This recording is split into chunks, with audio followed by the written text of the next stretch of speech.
आजच्या या आंदोलनामध्ये सहभागी होणारे बंटी पाटील आणि सर्व मान्यवर व्यासपीठावर असलेले मंडळी आणि माझे सर्व शेतकरी बंधू आणि भगिनींनो,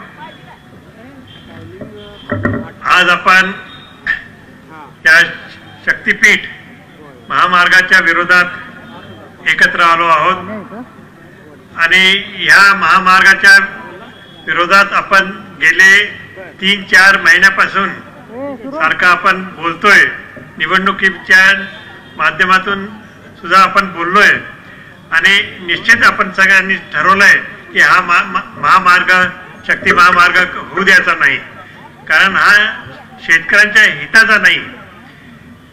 आणि खरं म्हणजे मोठा प्रश्न पडतो, आता अनेकांनी सांगितल्याप्रमाणे की कोणीच या महामार्गाची मागणी केली नाही, शेतकऱ्यांनी केली नाही, ना शहरी लोकांनी केली, ना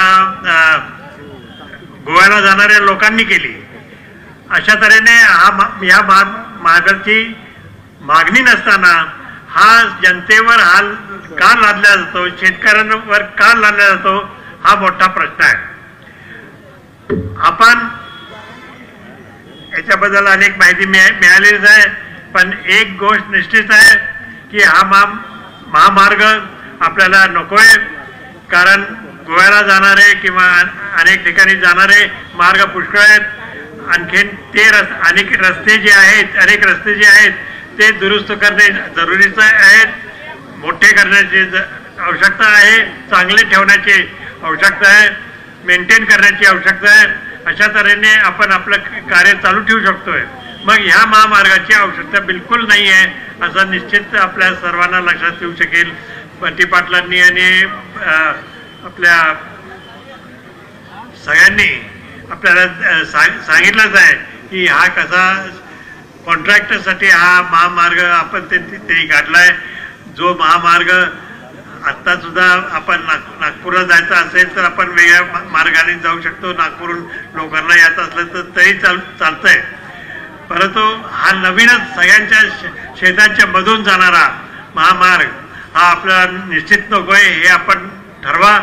आणि आज हे निवेदन इथं कलेक्टर साहेबांच्या इथं आपण देणार आहोत, म्हणजे शासनाकडे देणार आहोत आणि शासनाकडनं आज जरी निर्णय नाही झाला तरी 12 तारखेपर्यंत निर्णय त्यांचा अपेक्षित आहे आणि त्याच्यानंतर आपण कुठला मार्ग अवलंबायचा आपण निश्चित ठरवणार।